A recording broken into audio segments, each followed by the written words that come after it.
Hello, hai semua, apa khabar? Nama saya Terence dan selamat datang ke Red Boy TV.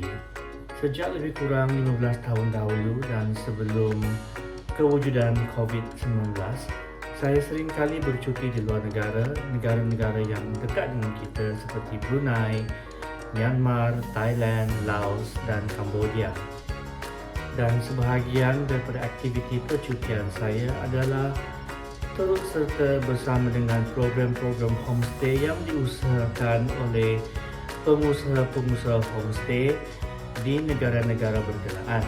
Di satu kesempatan itu, saya sempat berada di Chiang Mai menyertai satu program homestay, dan di homestay tersebut saya telah belajar satu resepi masakan ayam yang agak unik kerana cara penyajian atau cara masakan yang menggunakan sedikit sains, iaitu menggunakan bongkar ais. Untuk resepi perkali ini, saya telah membekulkan 3 paket ais yang saya telah bekulkan di dalam paket plastik. Saya akan menggunakan ais ini sebahagian daripada proses memasak ayam yang sebentar lagi kita akan saksikan cara-cara menyediakannya. Baiklah, tanpa melengahkan masa, mari kita mulakan. Kita memerlukan rempah kering iaitu 3 bunga lawang, sedikit kayu manis, 1 sudu teh biji lada hitam dan lada putih serta 10 tangkai cili kering. Kita juga memerlukan 10 biji bawang merah, lengkuas dalam 6 inci, 6 batang serai, kunyit dalam 3 inci, 5 biji cili merah dibesar, dibuang biji dan belah 2, halia dalam 10 inci. Kesemua ini kita potong kecil-kecil. Akhirnya 8 helai daun limau purut kita buang bahagian tengah. Saya menggunakan lesung dan di sini saya letak 1 sudu teh garam terlebih dahulu. Kemudian masukkan lada putih dan lada hitam. Tumbuk sehingga hancur. Kemudian kita masukkan cili kering dan tumbuk kasar saja ya. Asingkan dari lesung. Kayu manis dan bunga lawang tidak perlu ditumbuk.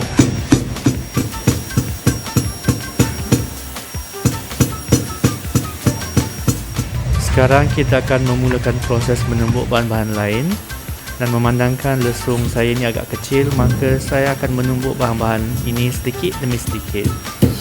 Proses ini akan menjadi lebih mudah sekiranya bahan-bahan telah dipotong-potong ya. Tumbuk kasar saja ke semua bahan-bahan ini kecuali daun limau purut.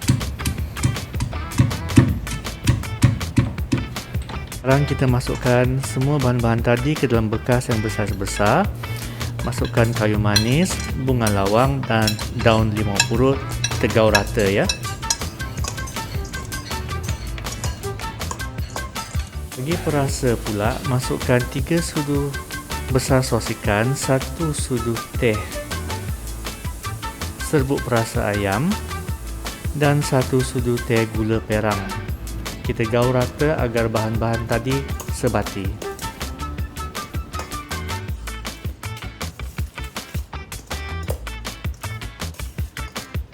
Masukkan ayam dan gaul hingga sebati. Kita letak ayam ini di dalam periuk stock pot yang agak dalam dan tutup periuk ini dengan besen keluli tahan karat. Masukkan bongkar ais yang pertama dan api gas kita letak sederhana dan tunggu sehingga ais ini cair. Dan apabila air mula mendidih, kita angkat bekas ini.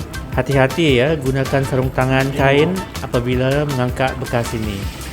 Okey, proses kondensasi telah menghasilkan uap air dan inilah hasil air sup yang terkumpul dari bongkar ais yang kita gunakan tadi. Gaul rata-rata ya.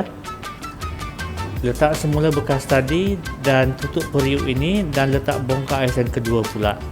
Kita ulang proses ini sebanyak 3 kali.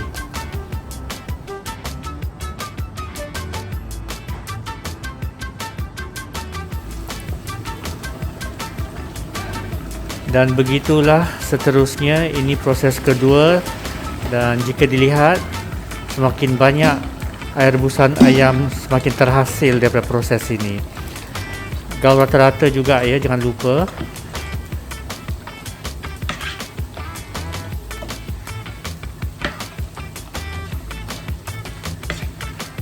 Saya letakkan bongkak ais yang terakhir, dan inilah hasilnya. Air rebusan ayam semakin banyak dan ayam juga telah menjadi empuk. Saya sempat masak nasi sebentar tadi dan kita bolehlah menjamu selera. Inilah hasilnya.